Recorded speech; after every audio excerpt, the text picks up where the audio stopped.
Have you ever been in a place so dark, so desperate, that even breathing felt like a prayer? A whisper for help when no one else could hear you. That's where I found myself, not once, but many times. And every single time I learned something life-changing. Your healing is only one prayer away. Not two, not 10, just one. I remember lying in bed as a child, paralyzed by a diagnosis that declared me hopeless. Doctors had given up. Friends offered pity. And fear tried to become my closest companion. But somewhere in the silence of that night, a fire began to flicker, not outside, but deep within. A small, trembling voice broke through my fear. Say the word, and I did. I spoke not from strength, but from surrender. I whispered God's promises aloud. When my body screamed in pain, I declared healing, not because I felt healed, but because I believed. That moment was the start of everything changing. My life didn't transform through emotion or effort. It shifted through prayer, bold, faith-filled spoken prayer. Picture a locked door, heavy and unmoving. Behind it is your healing, physical, emotional, even spiritual. You've knocked, you've cried. But today I'm telling you there's a key in your hand. It's in your mouth. And when you speak God's truth over your life, that door opens. This message isn't about hype. It's not a motivational boost that fades by tomorrow. This is a divine principle proven over time in lives. When you align your heart with faith and your mouth with God's word, miracles must respond. So don't wait for a feeling. Don't wait for someone to come lay hands on you. Don't wait for the right moment. That moment is now. That prayer is yours. And your healing, it's one prayer away. Say it, believe it, receive it. The power of prayer to activate divine healing is not merely a theological concept. It is a lived reality for countless people who have experienced the supernatural touch of God in the most desperate moments of their lives. Prayer, in its purest form, is not a performance or a religious duty. It is a lifeline, a direct connection to the Creator of the universe, who still hears, still speaks, and still heals. When someone cries out to God in faith, something happens in the spiritual realm that has the potential to shift what is seen in the physical. To truly understand this power, we have to move beyond routine prayers and empty phrases. Healing prayer is not about volume or eloquence. It's about faith, raw, determined, persistent faith, the kind of faith that reaches up even when everything around you is falling apart. It's the kind of faith that refuses to accept sickness, pain, or bondage as a permanent condition. When a person begins to pray, not begging but believing, they are engaging with the promises of God and inviting His divine nature to override the laws of the natural world. Consider the woman with the issue of blood in the Bible. For 12 long years she suffered. Doctors had failed her. Her money was gone, and she was considered unclean and untouchable. But something shifted inside her the moment she heard about Jesus. She didn't merely hope, she believed. She said within herself, if I can just touch the hem of His garment, I will be made whole. That inner declaration was her prayer. It wasn't long, it wasn't eloquent, but it was filled with unshakable faith. When she touched Him, power flowed, not because He initiated it, but because she did. Her prayer activated her healing.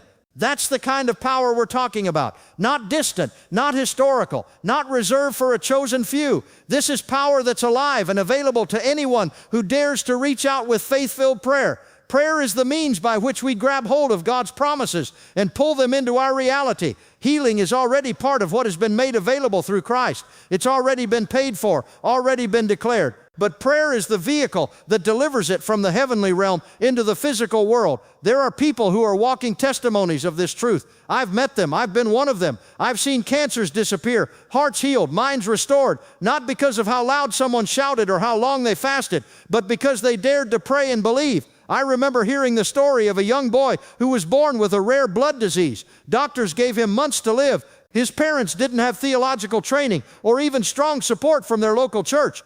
But they had one thing. They knew how to pray. Every night they laid hands on their son, declaring the word of God over his life. They spoke healing, even when test results said otherwise. And one day the doctors couldn't explain it. His blood was completely normal. Prayer had done what medicine could not. This is not to suggest that prayer is a magic formula or that God is a vending machine. Prayer is partnership. It is agreement with God's will, spoken in faith and carried by trust. When someone prays for healing with a heart rooted in God's word, they are not trying to twist His arm. They are stepping into alignment with what He already desires. Scripture says, by His stripes we were healed. That's past tense. It's already accomplished in the spiritual. Prayer is how we lay claim to what has already been done. It is how we draw the unseen into the seen. A personal journey from brokenness to restoration often begins in a place most people try to avoid: pain, real pain. The kind that doesn't just ache in your body but settles deep in your soul, shaking your confidence, your identity, and your hope. It's in those places where everything familiar feels lost and every prayer feels unanswered that the journey truly begins. It's there in the dark that the seeds of restoration are planted, though at first all we see is the dirt. There was a time when I was that broken person, physically weak, emotionally drained, spiritually questioning. I had reached the edge of what I could endure. I wasn't just tired, I was finished. My body wouldn't cooperate. The doctors had no answers, and even the people who loved me didn't know what to say anymore. I remember lying in bed, staring at the ceiling, wondering if God even knew I existed. The silence was deafening, and yet even in that silence, something small, almost imperceptible, began to stir in me. Not hope, not yet, but hunger, a hunger for something real, something more than sympathy or sermons. I needed a breakthrough. I started to reach out in prayer, not because I felt strong, but because I had nothing left. I would whisper scriptures out loud, shaky and unsure, sometimes with tears running down my face. With long life you will satisfy me, I would say, even though I couldn't make it through the day without help. By his stripes I am healed, I repeated, even though the pain felt permanent. At first it felt like talking into the wind, but I kept speaking, I kept reaching, and slowly I started to feel a shift, not in my body but in my heart. One night everything changed. It wasn't a flash of lightning or a booming voice from heaven. It was still and quiet, but it was real. As I lay there, I felt a warmth fill the room, not heat from a blanket, not a change in the air. It was a presence, gentle but undeniable. And in that moment I heard it deep inside. You're not forgotten. I cried, not out of sadness but relief. That was the turning point, not the end of the journey, but the first step toward restoration. Over time, healing came, not all at once. Some days were better than others, but I was no longer walking through it alone. God was rebuilding me, piece by piece. My body began to respond. My strength returned. But more than that, my faith was reborn. I wasn't just being healed physically. I was being restored on the inside. My mind, once tormented by fear, was now settled in peace. My heart, once bitter with disappointment, had started to believe again. I began to realize that restoration doesn't mean going back to who you were before the pain. It means becoming someone stronger, deeper, more grounded in truth.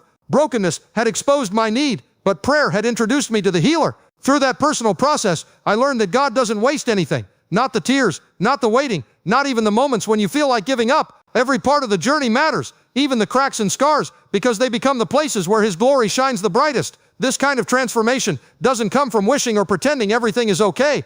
It comes from pressing in, even when you feel like you have nothing left to give. It comes from choosing to pray, choosing to believe, choosing to stand on God's word when everything around you is shaking. Restoration starts when you invite God into your brokenness, not just as a fixer, but as a father. Faith as a bridge between suffering and deliverance is not just a comforting idea. It is a living, breathing force that carries people through the most impossible situations. Suffering by itself is relentless. It doesn't ask permission. It invades. It can arrive suddenly through a diagnosis, a loss, or a moment that changes everything. And when it does, it often brings along confusion, doubt, fear, and silence. But there is something God has given us that suffering cannot steal: faith. And when that faith is activated, spoken, lived, and held on to, it becomes the bridge that connects the pain we're in to the promise that's waiting on the other side. Faith doesn't deny the presence of suffering. It doesn't pretend the pain isn't real or the situation isn't dire. Faith acknowledges the storm while choosing to trust the one who calms it. There was a time when I was walking through a season that tested me in every way. My health had failed, my strength was gone, and even the smallest tasks felt impossible. Every morning was a reminder of what I couldn't do.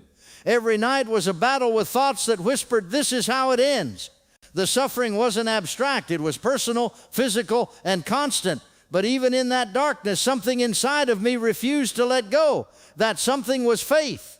It wasn't loud or glamorous. In fact, it was often quiet, sometimes even trembling, but it was there. I remember reading Scripture not because I felt inspired, but because I was desperate. Faith comes by hearing, and hearing by the Word of God. I would whisper verses aloud in the stillness of my room. At first, it felt like I was reciting lines into a void, but with every repetition, my heart began to shift. My circumstances hadn't changed, but something in my spirit had started to rise. It's in those moments that faith becomes more than belief. It becomes a bridge that stretches from where you are to where God has promised you can be. That bridge doesn't always look steady. Sometimes it creaks under the weight of our doubts. Sometimes it sways when the winds of fear blow strong. But it holds. It holds because it's not built on emotion, it's built on truth. Faith is not rooted in what we feel, but in what God has spoken. And when He says healing belongs to His children, we can walk across that truth no matter what the doctor's report says. There are countless stories of people who were on the edge of giving up, but their faith carried them. A woman battling cancer who chose to sing worship songs between treatments. A father praying over his sick child night after night, declaring healing when the hospital reports grew worse. A young man struggling with chronic pain who kept quoting Scripture even when every step hurt. Their situations didn't instantly change, but their spirits did. And slowly, powerfully, deliverance came. Not because they were strong, but because their faith had connected them to a God who is.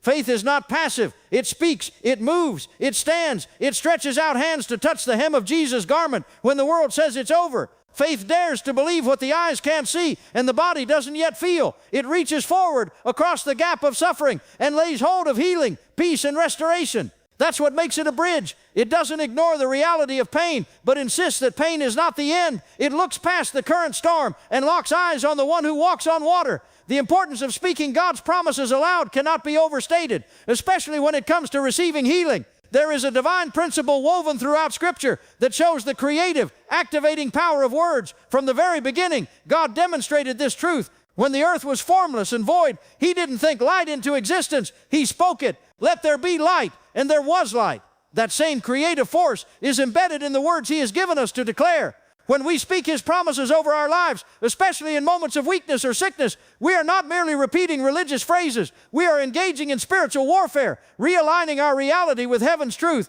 There were times in my own life when my body was at its weakest and my mind was under siege by fear. I didn't always feel like speaking the word. In fact, sometimes I felt foolish doing it. But I remember one night when the pain in my body was so intense I could hardly move. Lying there, I had a choice to stay silent in suffering or to speak in faith. With barely a whisper, I began to declare the word of God. He sent His word and healed me. By His stripes, I am healed. No weapon formed against me shall prosper.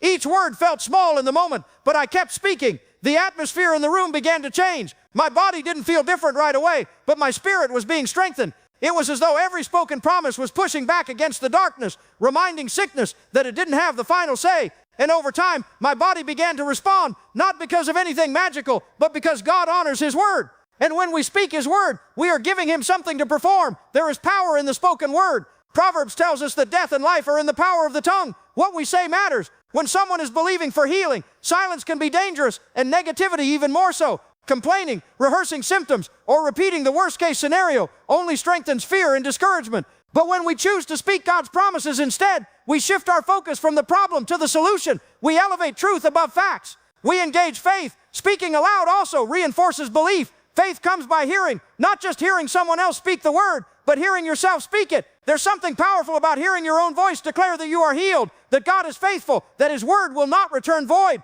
It builds confidence. It drives out fear. It trains your mind to agree with what your spirit already knows. I've seen this work in others too. A friend of mine was battling a chronic illness for years. She decided one day that no matter how she felt, she would speak healing scriptures out loud every single morning. She called them her medicine. Sometimes she read them through tears. Sometimes she could barely sit up, but she was consistent. Months went by and gradually her symptoms began to diminish. Today she is fully healed. She will tell you it wasn't her strength or her discipline. It was the power of the word being activated through her mouth. There is a spiritual law at work here. God's word is alive, but it must be released. It must be spoken. The same way a seed won't grow unless it's planted. The word won't produce unless it's spoken. When we declare healing over our bodies, we are not pretending we're well. We are proclaiming what God says is already ours. We're not denying reality. We're applying a greater one. We are agreeing with heaven and inviting its power into our earthly situation. A call to rise up, believe, and declare healing, Now is not just a motivational push, it is a divine summons. It is the moment when hesitation must bow to faith and passivity gives way to bold, Spirit-led action.